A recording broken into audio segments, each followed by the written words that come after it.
একটু আগে বিয়ে হওয়া বরের জায়গায় এমপি পুত্র আদনান লাকিকে দেখে বিস্ময়, উত্তেজনা আর প্যানিক করে স্টেজের উপর জ্ঞান হারিয়ে ডলে পড়েছে আইরিন। আদনান লাকি অজ্ঞান হয়ে পড়ে থাকা বউয়ের দিকে নির্বিকারভাবে তাকিয়ে আছে।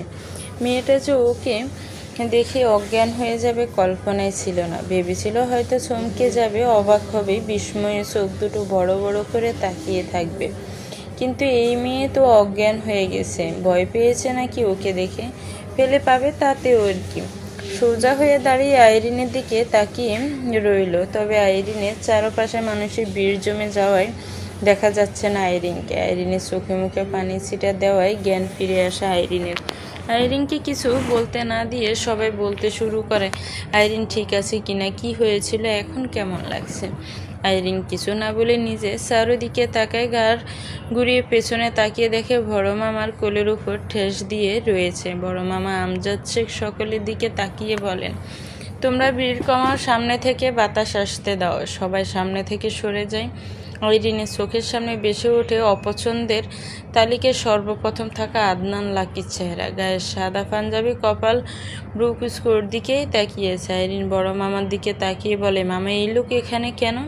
এই ছেলে রকি কোথায়? আমজাদ শেখ চুপ করে বসে থাকেন, উত্তর দিতে পারছেন না তিনি। আইরিন বিয়েতে রাজি হচ্ছিল না, অনেক বুঝিয়ে সুজিয়ে বিয়েতে রাজি করিয়েছিলেন। আজকে শেষ মুহূর্তে এসে ছেলের বাড়ি থেকে কল আসে এই বিয়ে সম্ভব নয়।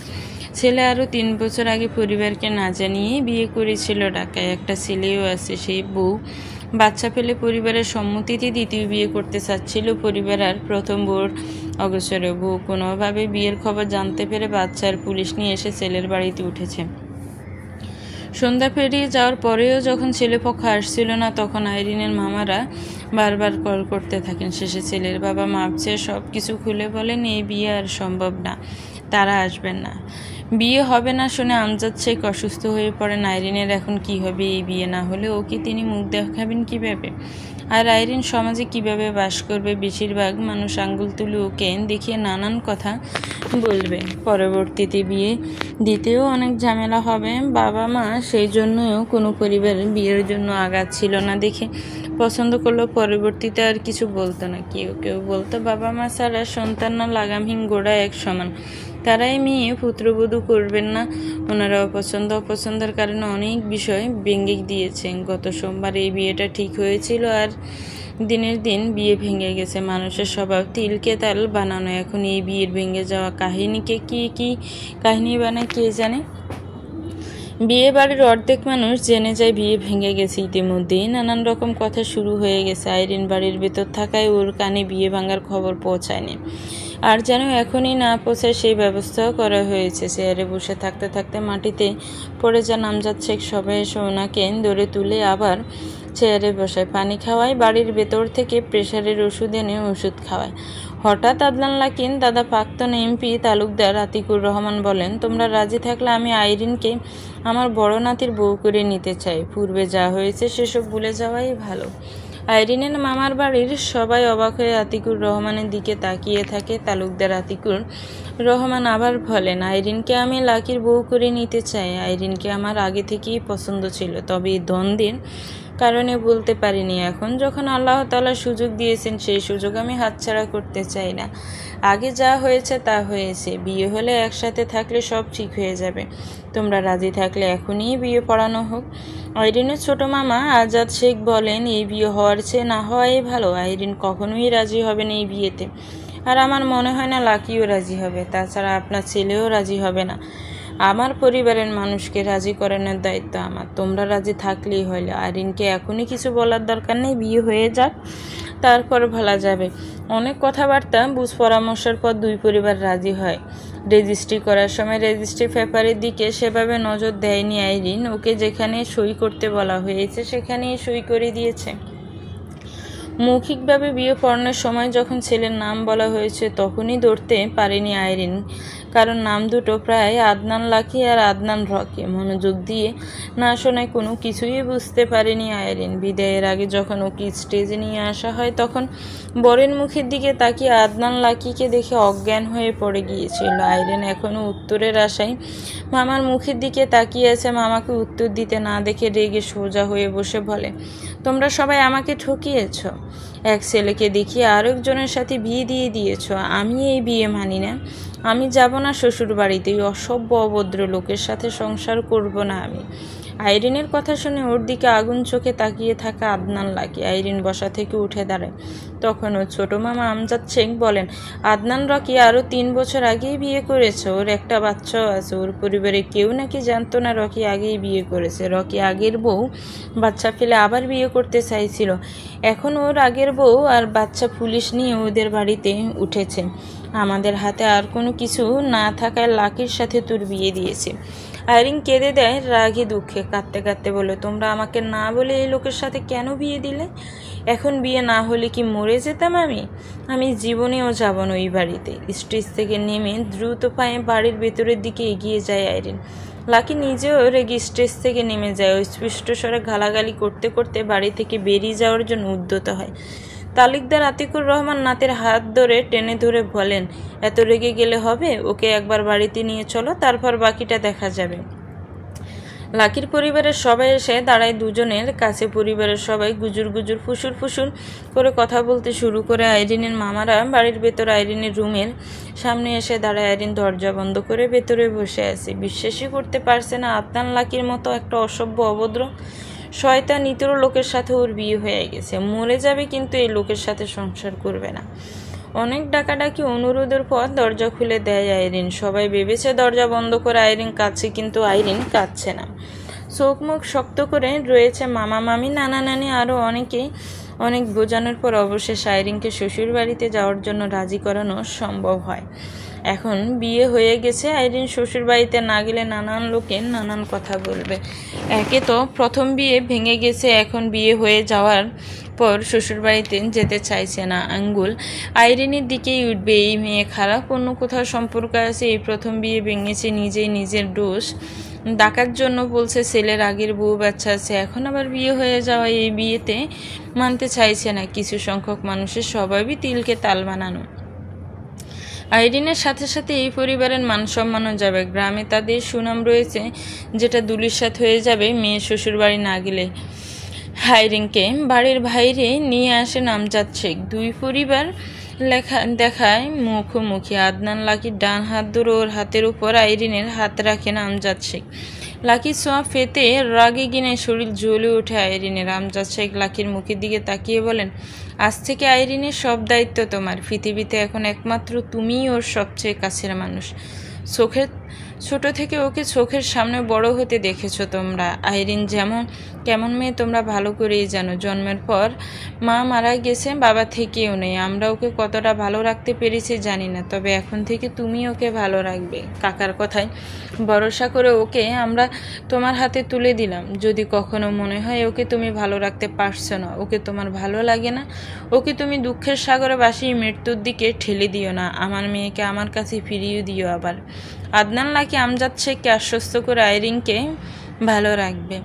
আরও অনেক কথাবার্তার পর কনে বিদায়ের সময় হয়ে আসে। আইরিনের নানি মামিরা সবাই কাঁদছে, কিন্তু আইরিন কাঁদছে না।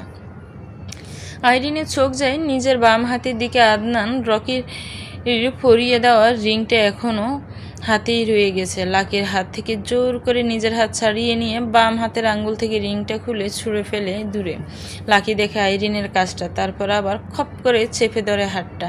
আইরিন ছাড়িয়ে নেওয়ার চেষ্টা করলো, এবার আর ছাড়াতে পারে না। রেগে তাকায় লাকির মুখের দিকে। লাকি ডোন্ট কেয়ার ভাব নিয়ে সামনের দিকে তাকিয়ে থাকে।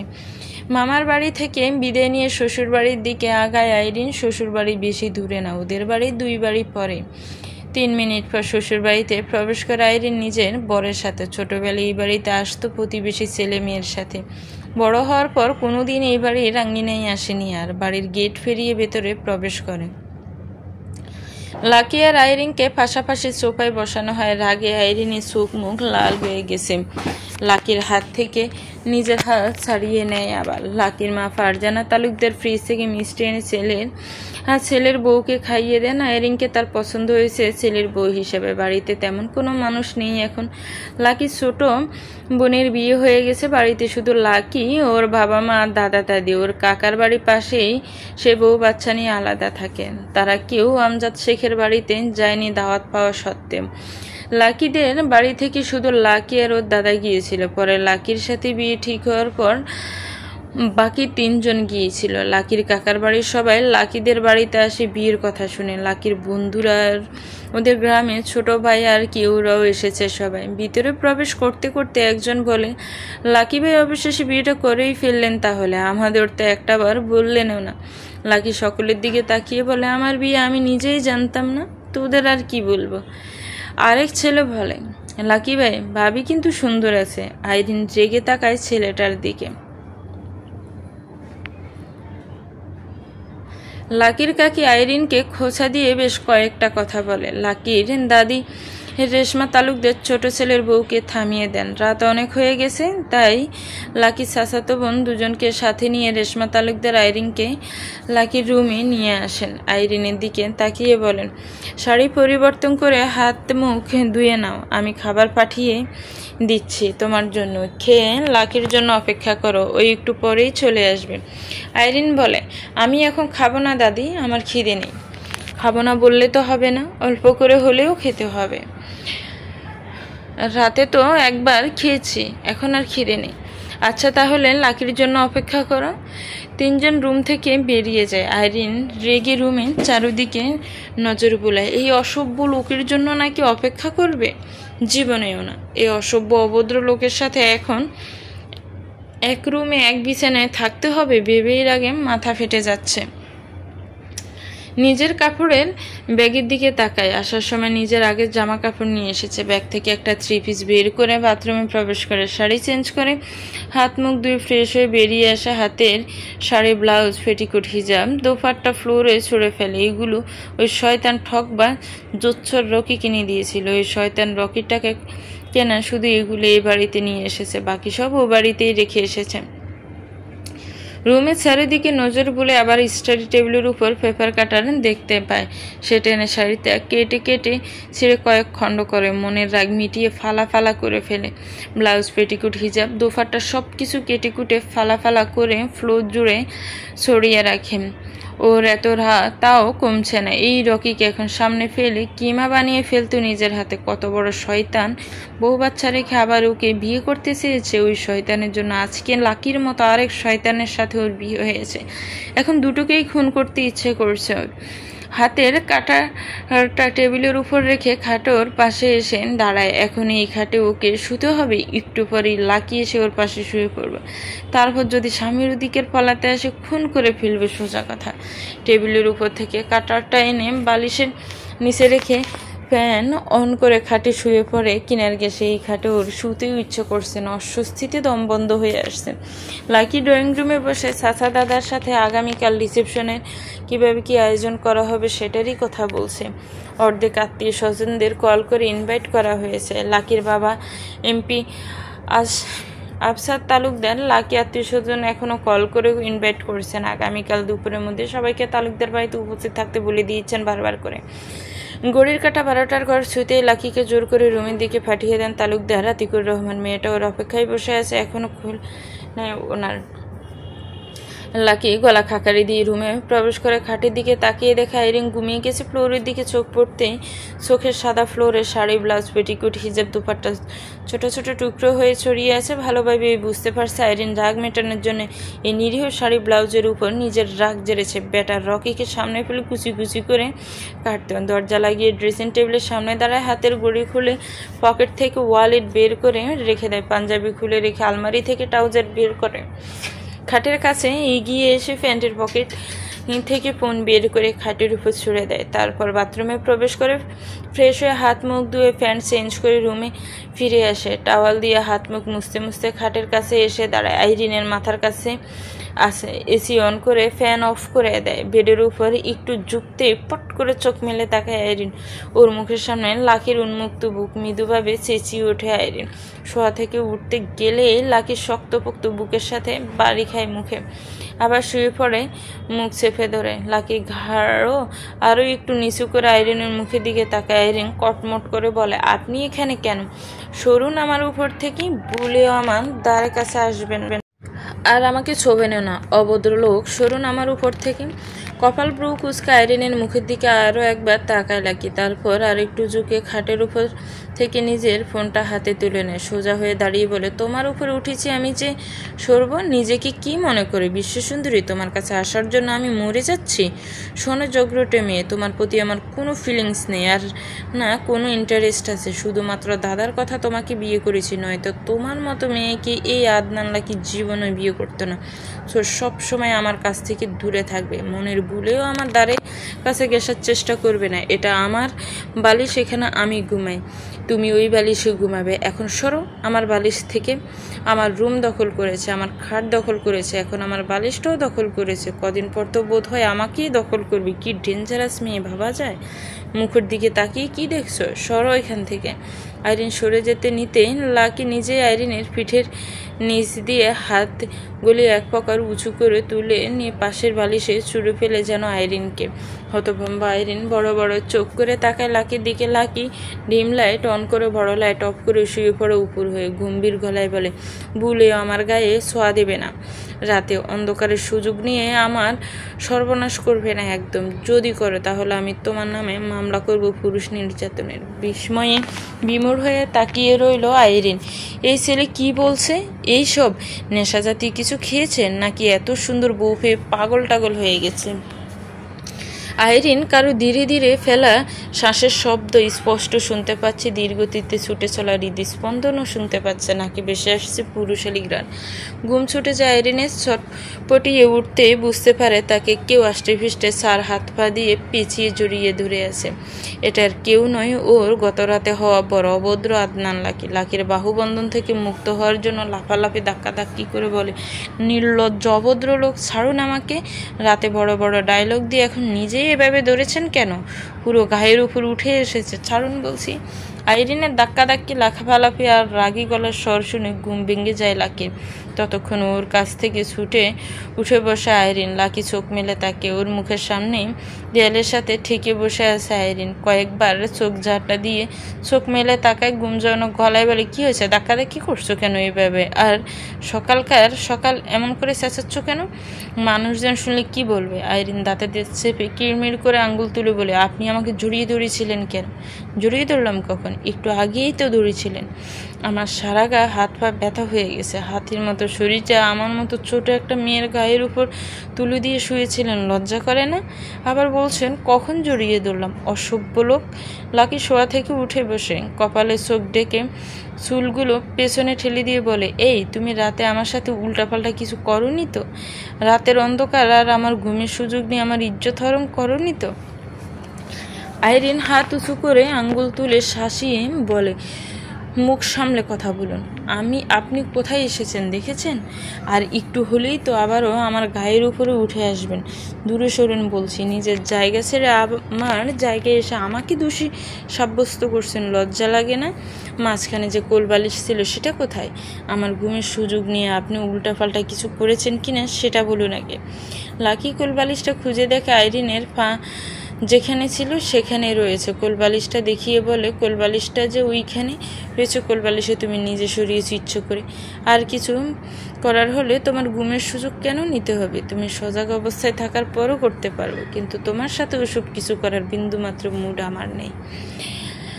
আমি কাপুরুষ নই যে বউয়ের ঘুমের সুযোগ নেব, তবে বউ ঘুমিয়ে গেলে জড়িয়ে ধরা আলাদা কথা। তোমাকে জড়িয়ে ধরা বা ছোঁয়ার বিন্দুমাত্র ইচ্ছা আমার নেই। বিয়ে করেছি সেটাই অনেক বলে নিজের বালিশাও আবার উপর হয়ে শুয়ে পড়ে। আইরিন দেয়ালের সাথে ঠেকে তখনও বসে আছে। লাকির কিছু কথা ঠিকভাবে বুঝতে পারেনি। বউ ঘুমিয়ে গেলে জড়িয়ে ধরা আলাদা কথা, মানে কি ও ঘুমিয়ে যাওয়ার পর লাকি ইচ্ছে করে ওকে জড়িয়ে ধরেছিল? আবার বলছে তোমাকে জড়িয়ে ধরা বা ছোঁয়ার বিন্দুমাত্র ইচ্ছে আমার নেই। লাকি ঘুমের ঘরে জড়িয়ে ধরেছিল। যেভাবেই ধরুক, এখন এই অভদ্র অসভ্য লোকের ফাঁসে আর 1 মিনিটও থাকবে না। নিজের ফোনটা নিয়ে খাট থেকে নেমে যায় তাড়াতাড়ি করে। ফোনের পাওয়ার বাটন ক্লিক করে স্ক্রিনে তাকায়। 6টা বেজে গেছে ইতিমধ্যে, অনেক বেলা হয়ে গেছে। তো সোফার ওপর ফোনটা রেখে তাড়াহুড়ো করে বাথরুমে প্রবেশ করে। রাতে ঘুম আসছিল, এনে অভ্যাস করতে করতে শেষ রাতের দিকে বিভোর হয়ে ঘুমিয়েছিল। তাই তো শয়তানটা পেঁচিয়ে ধরে রাখার পরেও ঘুম ভাঙেনি। পুরো গা হাত পা ব্যথা হয়ে গেছে। কীভাবে যে ধরে রেখেছিল নিজের শক্তপোক্ত শরীর দিয়ে, ওটা রক্ত মাংসের শরীর নাকি লোহা বোধগম্য হচ্ছে না আইরিনের। ফ্রেশ হয়ে এসে নিজের ব্যাগ থেকে ক্রিম বের করে চেহারায় লাগায়। চুলগুলো ব্রাশ করে খোপা বেঁধে ওনা হিজাবের মতো করে পেঁচিয়ে নেয়। এখন কি করবে? রুম থেকে বের হবে নাকি রুমেই বসে থাকবি? কেউ তো ডাকতে আসেনি এখনো। দরজা খুলে দিয়ে সোফায় বসে রইল চুপচাপ। তখনই ওর ফোনে বেজে ওঠে। স্ক্রিনে তাকিয়ে দেখে ওর বড় মামির নাম্বার। সোফা ছেড়ে উঠে বারান্দায় চলে আসে। কল রিসিভ করে কানে ধরতে ওপাশ থেকে বেশে আসে মামির গলার স্বর। কেমন আছোস মা? আলহামদুলিল্লাহ ভালো হয়েছি। 1 রাতের মধ্যে আর কি হবে? তুমি কেমন আছো? 1 রাতের মধ্যে আর কি হবে? আইরিন চুপ হয়ে থাকে। মামি আবার বলেন, কি করস? কিছু না, দাঁড়িয়ে আছি। কোথায়? ওই অভদ্র লোকের বারান্দায়। লাকি তোর স্বামী হয়, এখন থেকে সম্মান দিয়ে কথা বলবি। এভাবে সম্বোধন করবি না, আর কেউ শুনলে বেয়াদব বলবে। পারবো না আমি। যার যা ইচ্ছে বলুক, আমারও মুখ আছে। তোমরা সবাই ঠকিয়েছ আমাকে না বলেই অভদ্র লোকের সাথে বিয়ে দিয়ে দিয়েছ। দুনিয়ায় ছেলের অভাব পড়েছিল? লাকি কি খারাপ ছেলে? এমনিতেই তো ভালোই। একবার কি হয়েছিল না হয়েছিল সেটার রেশ ধরে তুই এখনো এমন করবি? তোমরা ভুলে যেতে পারো, কিন্তু আমি ভুলিনি সেসব দিনের কথা। কত বড় অসভ্য অভদ্র বেয়াদব হলে বাবার বয়সে মানুষের গায়ে হাত তুলতে তেড়ে যায়। বাদ দে পুরনো কথা। তোকে কেউ ডাকতে আসেনি এখনো? না। আমাকে নেওয়ার জন্য কখন আসবে তোমরা? যেতে যেতে সন্ধ্যা হবে বোধ হয়। আমি এত সময় থাকতে পারবো না এখানে। দুপুরের আগেই নিতে আসবে আমাকে। আমার ভালো লাগছে না এই বাড়িতে। দম বন্ধ হয়ে আসছে আমার। ধৈর্য ধর মা, সারা জীবন ওই বাড়িতে থাকতে হবে। ফোন রাখো, ভালো লাগছে না আমার। লাকি কিছু বললে রাগারাগি করিস না মা। কেউ কিছু বললে চুপ করে থাকিস। তুই নতুন বউ, কেউ কিছু বললেও মুখ খুলবি না।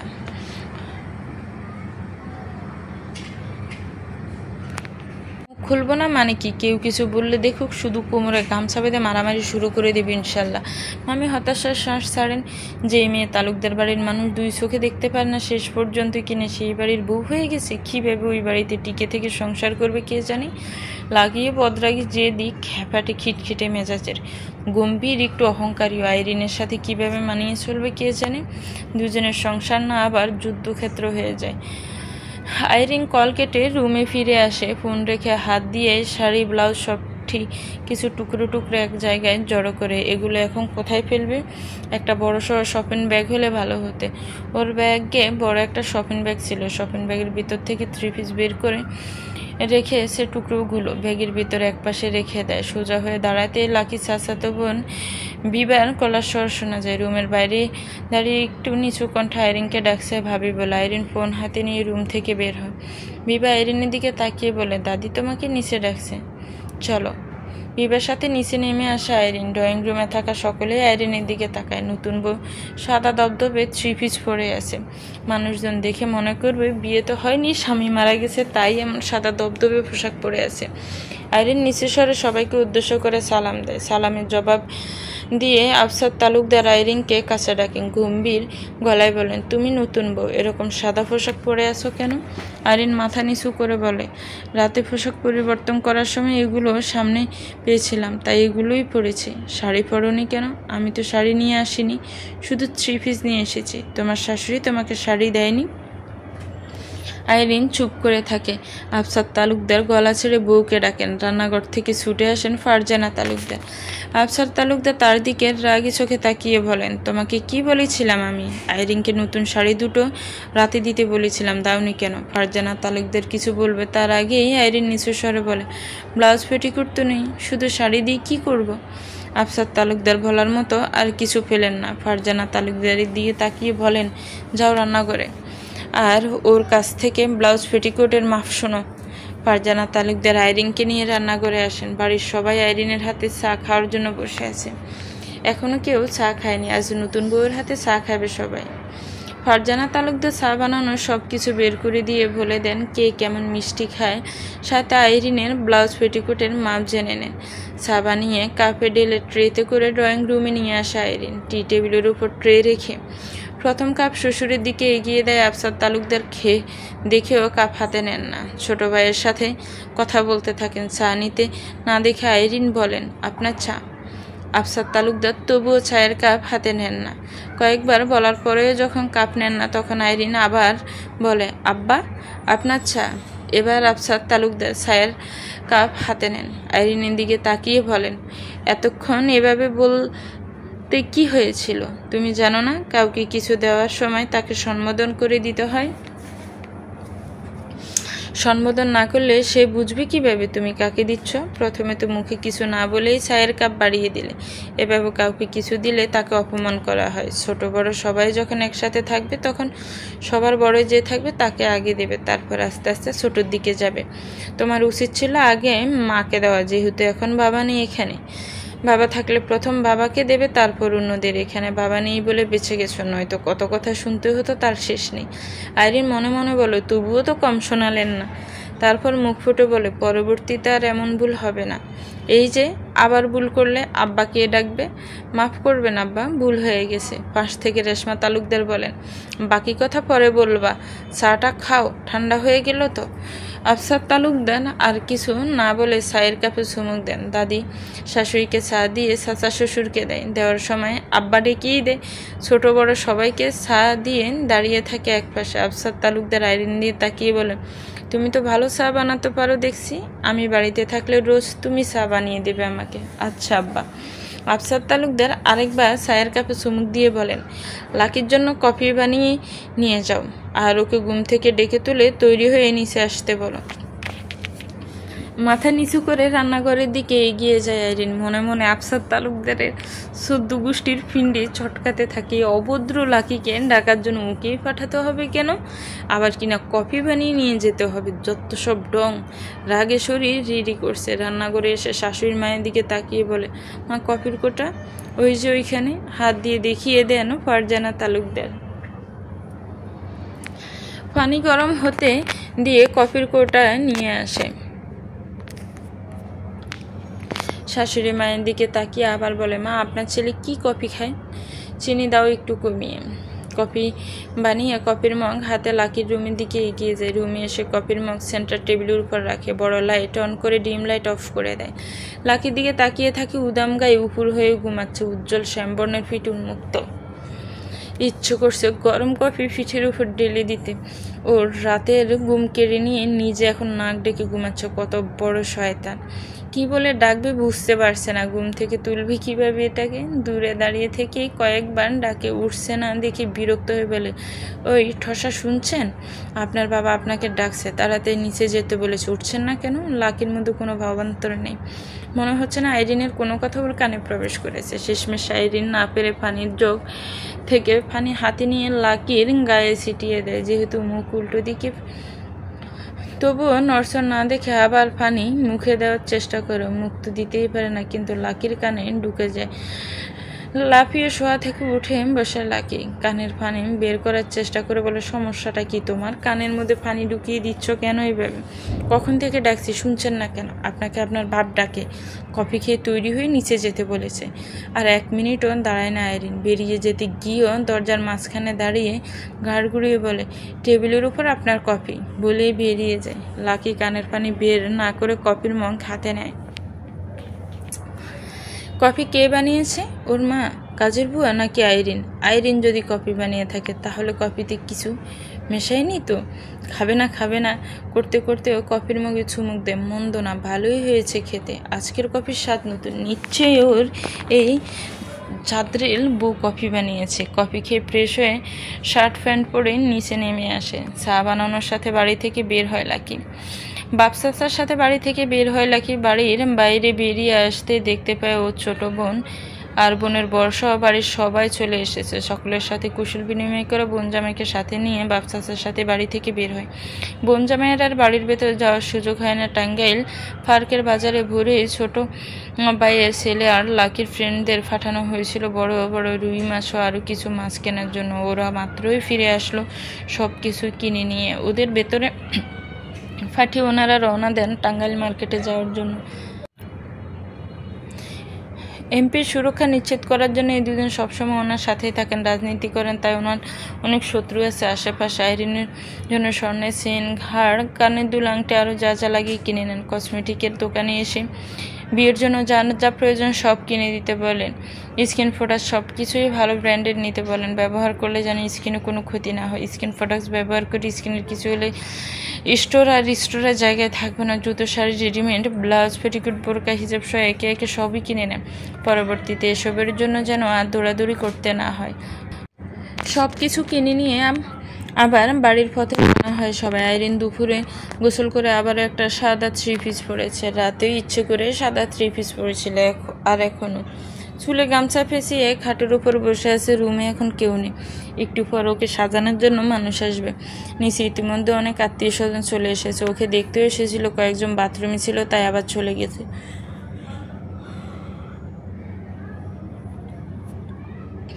একটু পরেই রুমে আসে লাকির পরনে সাদা পাঞ্জাবি। লাকি খাটে বসে থাকা বউর দিকে তাকিয়ে আবার নিজের দিকে তাকায়, তারপর আবার বউর দিকে তাকায়। হেঁটে এগিয়ে গিয়ে আলমারির সামনে দাঁড়িয়ে বলে, আমার সাথে ম্যাচিং করে জামা পরেছো দেখছি।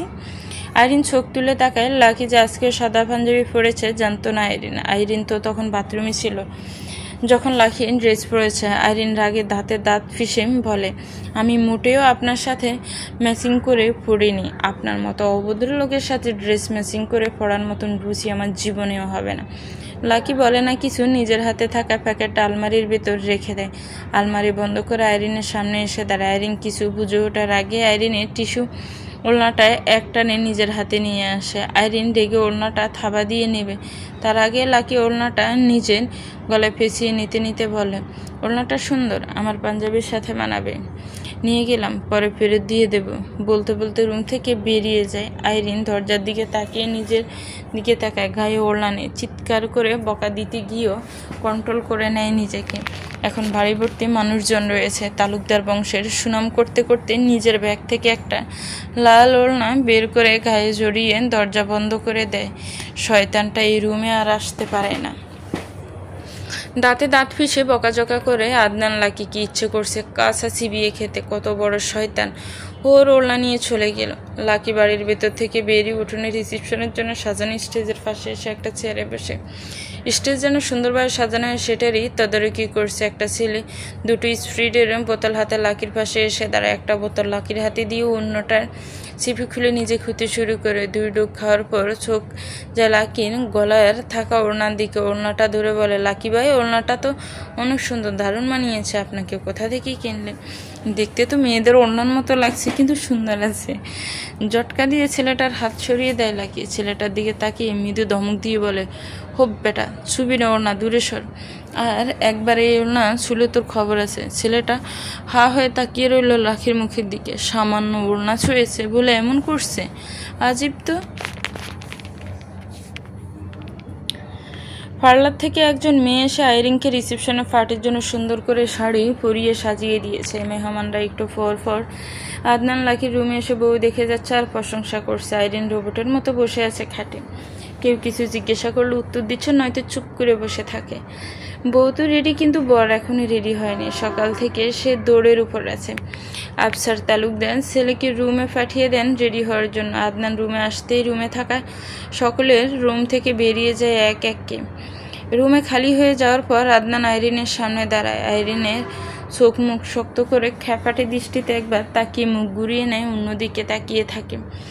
গলায় থাকা আইরিনের ওড়নাটা দলা মোছড়া করে আইরিনের দিকে এগিয়ে দিয়ে আদনান বলে, এই যে তোমার ওড়না, দাঁড় নিয়েছিলাম, এখন ফেরত দিচ্ছি, ধরো নাও। আইরিন দাঁতে দাঁত ফিসে বলে, ওড়না ফ্যানের সাথে ঝুলিয়ে নিজেও ঝুলে যান। আইরিনের কথা শুনে কপাল ব্রু কুঁচকে যায় আদনানের। মুখ তুলে ফ্যানের দিকে তাকায়। ওকে মরতে বলছে? ওড়নাটা লম্বা করে আইরিনের গলায় পেঁচিয়ে দেয় দ্রুত। তারপর আলমারির ভেতর থেকে দুটো শপিং ব্যাগ বের করে হাতে নেয়। আইরিনের নিজের গলায় থেকে ওড়নাটা ছাড়িয়ে নেয়, দলা ফাঁকিয়ে ছুঁড়ে দেয় আদনানের গায়ে। কটমট করে বলে, দ্বিতীয়বার আমার দ্বারের কাছেও আসবেন না আপনি। তোমার দ্বারের কাছে যাওয়ার বিন্দুমাত্র ইচ্ছেও আমার নেই। আমার কোনো জিনিস ছোবেন না আপনি। তোমার কোনো জিনিস ছুঁয়েছি আমি? আমার ওড়না কেন নিয়েছিলেন আপনি? ওড়না এতক্ষণ ধরে নিজের জিরাফের মতন গলায় ফেঁচিয়ে ঘুরে বেরিয়েছেন, এখন বলছেন আমার কি ছুঁয়েছেন? আপনার নিজের গলায় হাত বুলিয়ে ওর গলা জিরাফের গলার মতন? সিরিয়াসলি? আইরিনের দিকে তাকিয়ে বলো, ওড়নাটা আমার পছন্দ হয়েছিল তাই নিয়েছি। অন্য কিছু পছন্দ হলে সেটাও নেব। যা আমার তা তো আমারই, আর যা আমার পছন্দ হবে সেটা যেভাবেই হোক আমি নিয়ে ছাড়ি, আপোষে অথবা ছিনিয়ে। এই অবধি আমার যা যা পছন্দ হয়েছে সেসব আমি যে কোনো উপায়ে নিজের করে নিয়েছি, ভবিষ্যতেও নেব। কথাগুলো বলতে বলতে বাথরুমে ঢুকে যায় আদনান। আইরিন বাথরুমের দিকে তাকিয়ে বকাবকি করে বিড়বিড় করে, এক নম্বর অসভ্য, অভদ্র, ক্ষমতার দাপটে কি না করে। দাদা ছিল এমপি, বাপ এমপি, চাচা গ্রামের চেয়ারম্যান, নিজেও ছাত্রলীগের সভাপতি ছিল। পুরো বংশ করে রাজনীতি। ক্ষমতার দাপটে গ্রামের মানুষকে দমিয়ে রাখে সবসময়। ওদের দাপটে ভাগে গরুতে এক ঘাটে জল খায়। ভাই বোন সবগুলো বেয়াদুফিতে পিএইচডি করা। আইরিন তখন 16 বছর বয়সের মামাতো বোনকে সাথে নিয়ে সন্ধ্যার আগেই গিয়েছিল পড়ার দোকানে যাওয়ার রাস্তায় দাঁড়িয়েছিল আদনানের চাচাতো ভাই আরিফ তালুকদার। আরিফ তালুকদারের আদনানের 4 বছরের ছোট। দোকান থেকে ফিরে আসার সময় আরিফ সিগারেটের ধোঁয়া আইরিনের মুখের উপর ছেড়ে দেয়। আইরিনের মামাতো বোন শেফা আইরিনকে টেনে নিয়ে চলে আসতে চাইল। আইরিন শক্ত হয়ে দাঁড়ায়। এর আগে বেয়াদবটা ওর মুখের উপর সিগারেটের দোড়া ছুঁয়ে দিয়েছে। যখন স্কুলে যেত তখন পেছন থেকে শীষ বাজিয়ে কথা বলতো ওকে নিয়ে। আইরিন বারবার সাবধান করেছিল আরিফকে, কিন্তু আরিফ তালুকদার ক্ষমতার দাপটে সবসময় সিনা টান টান করে একই কাজ করে গেছে। সেদিন আইরিন আলুক তালুকদারের মুখোমুখি দাঁড়িয়ে আঙ্গুল তুলে শাসিয়ে বলেছিল, আপনাকে এক কথা কতবার বলতে হয়? গায়ে গন্ডারের চামড়া লাগানো নাকি? আরিফ তালুকদার সিগারেটে টান দিয়ে পুনরায় দোয়া ছেড়ে দেয় আইরিনের মুখের উপর। আইরিন 1 সেকেন্ডও সময় নষ্ট করে না। নিচু হয়ে নিজের পায়ে জুতা খুলে বাড়ি মেরেছিল আরিফের গালে। আরিফ আইরিনের হাত ধরে ফেলে, তারপর আইরিনের চুলগুলো মুঠো করে চেপে ধরে। তখনই ওই রাস্তা দিয়ে আইরিনের বড় মামাতো ভাই সাদমান বাড়িতে আসছিল। আরিফ আইরিনের চুল ধরে টানাটানি করছে দেখেই দৌড়ে আসে। আরিফের হাত থেকে আইরিনকে ছাড়াতে ছাড়াতে চাচাতো বোন শেফাকে জিজ্ঞেস করে, কি হয়েছে এখানে? শেফা জটপট বলে দেয় সব। আইরিনকে ছাড়িয়ে নিয়ে আরিফকে ধরে মারে সাদমান। এমনিতেও এই আরিফের উপর অনেক রাগ জমে আছে। সাদমান আদনানের কয়েক মাসের বড়, লম্বা ছড়া বলিষ্ঠ গড়নের ছেলে, তাই ওর সাথে ফেরে ওঠে না আরিফ। মেরে ধরে রাস্তায় ফেলে রেখে 2 বোনকে নিয়ে বাড়িতে চলে আসে সাদমান। আরিফ তালুকদার তখন ব্যথায় মাটিতে গড়াগড়ি খাচ্ছে। ঘণ্টাখানিক পর শেখ বাড়ির উঠোনে উপস্থিত হয় তালুকদার বাড়ির ছোট বড় সবাই। আদনান 23 বছরের টকবগে তাগড়া যুবক, গায়ের রক্ত গরম, সাথে মেজাজ টন। ঢাকা বিশ্ববিদ্যালয়ের শিক্ষার্থীর সাথে ছাত্রলীগের সভাপতি আফসার তালুকদার এমপি। আরিফের বাবা আফতাব তালুকদার গ্রামের চেয়ারম্যান। সবাই রাজনৈতিক ক্ষমতাধর মানুষ। তালুকদার বাড়ির সবাই এসেই চিল্লাচিল্লি শুরু করে দেয়। বাড়ির ভেতর থেকে বেরিয়ে আসে সবাই। আইরিনের নানা প্রাক্তন চেয়ারম্যান, আইরিনের মামাও চেয়ারম্যান ছিলেন। শেখ বাড়ির পুরুষরা রাজনীতির সাথে জড়িত ছিল, কিন্তু কিছু ঝামেলার পর আইরিনের বড় মামা তো 2 ভাই অনেক ঝামেলা করে বাপ চাচাকে রাজনীতি থেকে দূরে সরিয়ে নিয়ে এসেছে। তাই এবার আর নির্বাচন করেননি আমজাদ শেখ। গ্রামের মানুষজন তাদেরও দেখে যথেষ্ট সমীহ করে চলে। গ্রামে তাদেরও যথেষ্ট পাওয়ার আছে। আমজাদ শেখ তালুকদার বাড়ির সকলের দিকে তাকিয়ে বলেন, কি হয়েছে? তোমরা এখানে চিৎকার চেঁচামেচি করছো কেন? আফতাব তালুকদার বলেন, তোমার গুন্ডা ছেলে মেয়েগুলো কোথায়? আমার ছেলেকে মেরে আহত করে ফেলেছে। কেমন অভদ্র অসভ্য গুন্ডা ছেলে মেয়েকে ফালছো বাড়িতে? কোথায় ওই তোমার ছেলে আর বোনের মেয়ে? ডাকো ওদের। আমজাদ শেখ কথার আগাগোড়া বুঝতে না পেরে বলেন, কী সব বলছো? কে কাকে মেরেছে? তোমার ছেলে সাদমান আর তোমার বোনের মেয়ে আইরিন আরিফকে মেরে ধরে রাস্তায় ফেলে রেখে এসেছিল। দেখো আমার ছেলেকে মেরে কি করেছে। আরিফকে টেনে সামনে দাঁড় করান আফতাব তালুকদার। আরিফের নাক মুখ ফুলে উঠছে, রক্ত জমাট বেঁধে কালো হয়ে গেছে। ভালোই মেরেছে। আদনান গর্জন করে বলে, সাদমান আর ওই শয়তান মেয়ে কোথায় লুকিয়ে আছে? ডাকছেন না কেন ওদের? কত বড় সাহস আমার ভাইকে মেরেছে? হম্বিতম্বি শুনে ভেতর থেকে বেরিয়ে আসে আইরিন, সাথে সাদমান এতক্ষণ বাথরুমে ছিল, আইরিন ছিল নিজের রুমে। দুজনেই এসে দাঁড়ায় সকলের সামনে। সাদমানকে দেখে গর্জন করে বলে, আরিফকে মেরেছিস কেন? মার খাওয়ার মতন কাজ করেছে তাই মেরেছে, এমন কাজ করলে আবারও মারব। তোর ভাই কেন আমার মনের মুখের উপর সিগারেটের ধোঁয়া ছেড়েছে? আমার বোনের চুল কেন ধরেছে তোর ভাই? নিজের ভাইকে আগে সামলা, তারপর অন্যের বিচার করতে আসবি। গ্রামের সবাই তোদের ভয় পেতে পারে, কিন্তু আমি পাই না। সাদমানের কথা শুনে আদনানের মেজাজ তুঙ্গে, এক কথায় দুই কথায় বিরাট ঝামেলা বেঁধে যায়। তালুকদার আতিকুর রহমান বড় নাতিকে শান্ত করার চেষ্টা করেন, আর একটু হলেই মারামারি শুরু করে দেবে। ততক্ষণে চিৎকার চেঁচামেচি শুনে আশেপাশের অনেকেই চলে এসেছে শেখ বাড়ির উঠোনে। রাত 10টা নাগাদ সব ঝামেলা মিটিয়ে যে যার বাড়িতে ফিরে যায়। শেষ পর্যন্ত আরিফ তালুকদার আইরিনের কাছে মাপ চাইতে বাধ্য হয়, কারণ ভুলটা ওরই ছিল। পরের দিন সাদমান ফুটবল খেলে বাড়িতে ফিরছিল। সন্ধ্যার পর আরিফ ওর বন্ধুদের নিয়ে ফাঁকা রাস্তায় সাদমানের উপর হামলা করে, ব্যাটি স্ট্যাম্প দিয়ে মেরে হাত পা পিঠের চামড়া ফাটিয়ে ফেলে। সাদমানকে সেদিন রাতেই টাঙ্গাইল হসপিটালে ভর্তি করানো হয়। এই ঘটনার জের ধরে অনেক বড় ঝামেলা সৃষ্টি হয়। সাদমান স্পষ্টভাবেই দেখেছিল ওরা আরিফ আর ওর বন্ধু ছিল, কিন্তু আরিফ আর ওর বন্ধুরা বলে সেদিন ওরা ওখানে ছিল না। ওরা সাদমানকে মারেনি। আদনান সহ ওর পরিবারের সবাই যখন আরিফ ভয় দেখিয়ে চাপ দেয় সত্যি বলার জন্য, তখনও আরিফ মিথ্যা কথা বলে সাদমানকে মারেনি। আর না কে মেরেছে সেটা জানে। গ্রামে সালিশ বসে, দুই পরিবারের মানুষ স্বজনরাই অন্যদের বিচার সালিশ করে। এখন ওদের বিচার সালিশ কে করবে? আশেপাশের মানুষ এসে ভিড় জমিয়েছে বাড়ির সামনের খালি মাঠে। সাদমান কিছুটা সুস্থ হয়েছে, হাঁটাচলা করতে পারে। সাদমান সকলের সামনে বারবার বলে সেদিন আরিফ আর ওর বন্ধুরাই ছিল। কে কে ছিল সকলের নাম স্পষ্ট করে বলে, কিন্তু আরিফ বারবার নিষেধ করে ওরা ছিল না। আরিফ আর বন্ধুরাই যে মেরেছে সেটার প্রমাণ চায় তালুকদার আতিকুর রহমান। সাদমান প্রমাণ দিতে পারে না, আর আশেপাশে যেহেতু কেউ ছিল না তাই কেউ দেখেও নি কারা মেরেছিল অত ভাজেভাবে। শেষে বিচার সালিশ কিছুই হয় না। যে যার বাড়িতে ফিরে যাওয়ার জন্য বাড়ির দিকে আগায়। বাড়িতে আসার সময় কথায় কথায় তর্কাতর্কি লেগে যায়। আদনান, আরিফ, সাদমান আর ওর ছোট ভাই সাদাফের সাথে তর্কাতর্কির এক পর্যায়ে মারামারি লেগে যায়।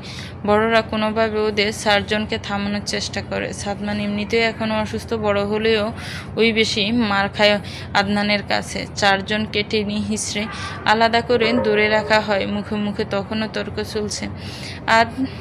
আদনানের মুখ ফসকে বিশ্রী ভাষা বেরিয়ে আসে। সাদমানের বাবা মা আর বংশ দিয়ে ফেলছে। ভাষা শুনে আমজাদ শেখের মেজাজ সপ্তম। তিনি রাগে আদনানকে অনেক কথা শোনান। 3 আঙ্গুলের ছেলে হয়ে 4 আঙ্গুলের ভাষা ব্যবহার করে। ছাত্রলীগ নেতা বলে যা ইচ্ছে তাই বলবে নাকি ওকে কেউ ভয় পায়? যা বলবে সেটাই মেনে নেবে।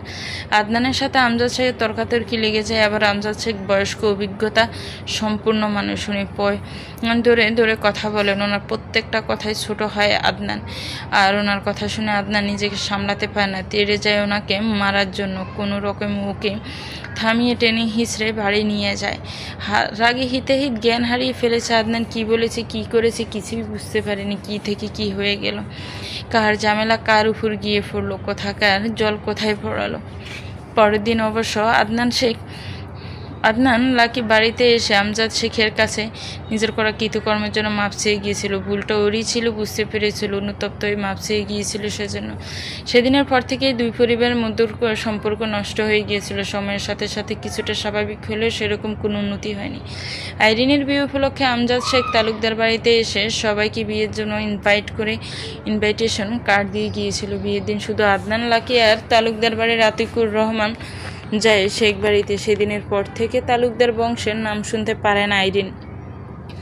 মনের ভুলেও ওই বাড়ির দিকে চোখ তুলেও তাকাতে না। বুঝতে শেখার পর থেকে তালুকদার বাড়ির মানুষজন পছন্দ করে না আইরিন বুঝতে শেখার পর থেকে দেখছে তালুকদার বাড়ির ছেলেমেয়েরা ওদের দেখতে পারে না। বাড়ির পাশে অন্য বাড়ির ছেলে মেয়েকে দেখলে দূর দূর করে কুকুরের মতো তাড়িয়ে দিত। তালুকদার বাড়ির ছেলে মেয়ে আশেপাশে কোনো ছেলে মেয়ের সাথে মিশত না। শেখ বাড়ির আর তালুকদার বাড়ির বড়দের মধ্যে মিল থাকতেও ছিল না ছোটদের মধ্যে। ছোটদের সম্পর্ক ছিল আওয়ামী লীগ আর বিএনপির মতন, একে অপরের প্রতিপক্ষ ছিল সবসময়। স্কুলে বা যে কোনো খেলায় শেখ বাড়ি আর তালুকদার বাড়ির ছেলেরা বিপরীত দলে খেলতো। ছোটবেলায় আইরিনকে দেখলে আদনানও চোখ ফাঁকিয়ে ভয় দেখাতো, জোরে জোরে ধমক দিত কোনো কারণ ছাড়াই। রাস্তাঘাটে দেখলে টেপি বলে রাখতো। নিজের সাথে বন্ধুদের নিয়ে আইরিনকে খেপাতো, আরও অনেক কিছু করতো যা বলে শেষ করা যাবে না। এইসব করে যেন আদনান মজা পেত। তখন পুকুরে গোসল করার সময় তো একবার আইরিনকে তুলে মাছ পুকুরে ছুঁড়ে ফেলেছিল আদনান। সেদিন শেখ বাড়ির কেউ ছিল না পুকুর ঘাটে। আইরিনের তখন 8 বছর বয়স। ভালোভাবে সাঁতার শেখেনি, সাঁতারে ডুবে আসতে না পেরে হাবুডুবু খেয়ে পানি খেতে খেতে পেট ফুলিয়ে ফেলেছিল। আদনান যখন দেখেছে আইরিন ডুবে যাচ্ছে তখন নিজে গিয়ে তুলে নিয়ে আসে। এই বিষয়টা নিয়েও ঝামেলা হয়েছিল। আফসার তালুকদার সেদিন আদনানকে মেরেছিল। মেয়েটা ডুবে মরে গেলে কি হতো? এইসব কারণে ছোটবেলা থেকে তালুকদার বাড়ির কাউকে পছন্দ করে না আইরিন। ভালোভাবে বুঝতে শেখার পর থেকে কোনো দিন ওই বাড়ির সামনে দিয়েও যাওয়া আসা করতো না। আর গতকাল কি হয়ে গেল? ওর মামার কিভাবে এই অভদ্র আদনান লাকির সাথে ওর বিয়ে দিয়ে দিল? তারা কি ভুলে গেছে এই তালুকদার বাড়ির মানুষজন কেমন? এই আদনান লাকি কত বড় শয়তান, সেসব কিভাবে ভুলে গেল? কিভাবে পারলো ওকে না জানিয়ে সভ্য অভদ্র লোকের সাথে বিয়ে দিয়ে দিতে? আদনান লাকি ছোটবেলা থেকে মারি আর গালাগালিতে এক্সপার্ট। যখন স্কুলে পড়তো কেউ কিছু বললেই দুমদাম লাগিয়ে দিত কোনো কথা ছাড়াই। মুখের ভাষা তো মাশাল্লাহ বলার বাইরে, মুখ একবার খুললে তো হলোই। আদনানের ভয়ে ওর সাথে কেউ সেভাবে কথাও বলতো না। এমপি ছিলেন, দাফটি আলাদা। এসএসসি পর্যন্ত বাড়িতে ছিল। এসএসসি রেজাল্ট বের হওয়ার পর ওকে ঢাকায় পাঠিয়ে দেয়। তখন যেন আশেপাশের প্রতিবেশীর ছেলেরা শান্তি পেয়েছিল। ছুটির সময় বাড়িতে এসেও ওর সাথে ঝামেলা লাগিয়ে বসতো। কত ছেলেকে যে মেরে নাক মুখ ফুট করে দিয়েছে হিসাব নেই। বাড়ির সাথেই বাড়ি। ছোটবেলা থেকে এসব দেখে বড় হয়েছে আইরিন। সবচেয়ে বেশি অপছন্দ তার ঘৃণা করে সেদিন থেকে যেদিন ওর মামাকে মারার জন্য তীরে গিয়েছিল। সেদিনের পর থেকে আদনান লাকি নামের মানুষটাকে ভীষণ রকমের অপছন্দ করে আইরিন। সে অভদ্র, অসভ্য, গুন্ডা টাইপের ছেলেটাকে যেন হঠাৎ করে ভালো ভদ্র সভ্য হয়ে গেছে। কয়েক বছর ধরে কারোর সাথে ঝামেলা করে না। আগে যাদের ধরে মেরেছে এখন তারাই ওর বন্ধু। এলাকার যুবক ছেলে ফেলে এখন ওর পেছনে গুড় করে সব সময়। এখন এই গ্রামের ভদ্র সভ্য ছেলেদের খাতায় প্রথম সারিতে আদনানের নাম আছে। গুরুজনদের সম্মান করে, সমীহ করে চলে। ভুল করে কেউ খোঁচা দিয়ে কিছু বললেও ফুরুত করে রেগে যায় না। মারামারি গালাগালি ধারে কাছেও নেই। সকলের প্রশংসা কুড়োয়। এখন আশেপাশের মানুষজন বলে এমপি ছেলেটা মাটি হয়ে গেছে। এত শান্তশিষ্ট নম্র ভদ্র ছেলে এখন আর দেখা যায় না। অতীতের কথাগুলো স্মরণ করে রাগে বুম হয়ে গেছে আইরিন। ওর ইচ্ছে করে আদনানকে ধরে এক কামড়ে মেরে ফেলতে। অসভ্য, অভদ্র, ইতর লোক, রাজনীতি আর অহংকারের শিরায় শিরায়। বেরিয়ে আসা আদনান ব্ল্যাক স্যুট, প্যান্ট পরেছে, ভেতরে হোয়াইট শার্ট, সোজা ধারের ড্রেসিং টেবিলের সামনে। গাড় ঘুরিয়ে একবার তাকায় আইরিনের দিকে। আইরিন অন্যদিকে মুখ করে বসে আছে। আদনান ভেবেছিল মানুষজন এসে রুম ভর্তি করে রাখবে, তাই ড্রেস নিয়ে ঢুকেছিল বাথরুমে। এখন তো দেখছে আর কেউ আসেনি রুমে। চুলগুলো সেট করে গায়ে পারফিউম স্প্রে করে, বা হাতে ঘুরি পড়তে পড়তে আবার গাড় ঘুরিয়ে তাকায়। সানগ্লাসটা শার্টের সামনে ঝুলিয়ে শু বের করে পড়ে নেয়। নিজে তৈরি হয়ে রুম থেকে বেরিয়ে যায়। আদনান বেরিয়ে যেতেই আইরিন দরজার দিকে তাকিয়ে বিড়বিড় করে বলে, ফোন হাতে নিয়ে মামার ফোনে কল করে হতেই বলে, কখন আসবে তোমরা? এই তো বের হবো এখন, তাড়াতাড়ি আসো। সকালে তো এসেই চলে গেলে। আসছি মা, ধৈর্য ধরো। পারবো না ধৈর্য ধরতে, তাড়াতাড়ি আসো। এখন থেকে এখানে আসতে সারাদিন লাগে। গজগজ করতে করতে কল কেটে দেয় আইরিন। নিজের বাড়ি আর এই বাড়ি, দুই বাড়ির মানুষের উপরেই রাগ হচ্ছে ওর। রিসেপশন পার্টিতে অনেক মানুষজন এসেছে, আত্মীয় স্বজন, গ্রামের মানুষজন, আশেপাশের গ্রামের মেম্বার, চেয়ারম্যান, অন্যান্য আসনের এমপি। অল্প সময়ের মধ্যেই বিরাট আয়োজন করেছে তালুকদার পরিবার। খাওয়া দাওয়ার পর্ব শেষ হতে হতে রাত 10টা বেজে যায়। আইরিন এখন ভীষণ ক্লান্ত। এই ভারী শাড়ি চেঞ্জ করে শুতে পারলেই বাঁচে। শরীর আর চলছে না। এখন আবার খিদে পেয়ে গেছে। খেয়েছিল সেই 3:30টার সময়। বড় বউকে এখন শেখ বাড়িতে নিয়ে যাওয়া হবে। তালুকদার বাড়ির সকলের কাছ থেকে বিদায় নিয়ে আস্তে আস্তে শেখ বাড়ির দিকে আগায় সবাই। আদনান লাকির হাতের মুঠোয় আইরিনের হাত। আইরিন বারবার ছাড়িয়ে নেওয়ার চেষ্টা করছে কিন্তু পারছে না। শেখ বাড়ির গেটে এসে দাঁড়ায় সবাই। আইরিনের বড় মামি আদনানকে দুধ মিষ্টি খাওয়ান, তারপর আইরিনকে খাওয়ান। আইরিন খেতে চায় না। এই অসভ্য লোকের এটো দুধ মিষ্টি, কিন্তু সকলের জোরাজুরিতে খেতে হয়েছে। দুজনকে ভেতরে এনে সোফায় বসতে দেওয়া হয়। বরের সাথে বরের 7 জন বন্ধু এসেছে। তারা আজকে রাতে শেখ বাড়িতে থাকবে। সকলকে হালকা নাস্তা খাওয়ানোর তোড়জোড় শুরু হয়। আদনানকে রেখে সোফা ছেড়ে উঠে দাঁড়ায় আইরিন। বড় বড় কদমে নিচের রুমের দিকে এগিয়ে যেতে নেয়। তখন পেছন থেকে ডেকে ওঠেন ওর নানি। নানির ডাক শুনেন দাঁড়ায়। নানি কাছে এসে বলেন, ওই বাড়ি থেকে যে বিয়ের শাড়ি দিছিল ওইটা কই? আইরিন দাঁতে দাঁত পিষে বলে, কেটে ছিলে টুকরো টুকরো করে ফেলেছি। নানি অবাক হয়ে বলেন, কেন? ওরা জরি ফেরত চায়, তাইলে ফেরত দেওয়ান লাগবো না? ফেরত দেব তো, ওদের আসতে বলো শুধু একবার, শাড়ি বাস করে বলটিয়ে ওদের পেছন দিয়ে ভরে দেব একেবারে। কথাগুলো বলে আর 1 মিনিটও দেরি করে না আইরিন গট গট করে হেঁটে চলে যায়। সোফায় বসে থাকা আদনান সহ ওর বন্ধুরা আইরিনের কথাগুলো শুনেছে। আদনানের বন্ধুরা একে অপরের মুখে দিয়ে তাকিয়ে বলে, কি ডেঞ্জারাস মেয়ে রে বাবা, একেবারে পেছন দিয়ে। তো বন্ধুরা, গল্পটা কেমন লেগেছে একটু কমেন্টস করে জানাবেন। গল্পটা ভালো লাগলে একটি লাইক করবেন, গল্পটাকে শেয়ার করবেন। আল্লাহ হাফিজ।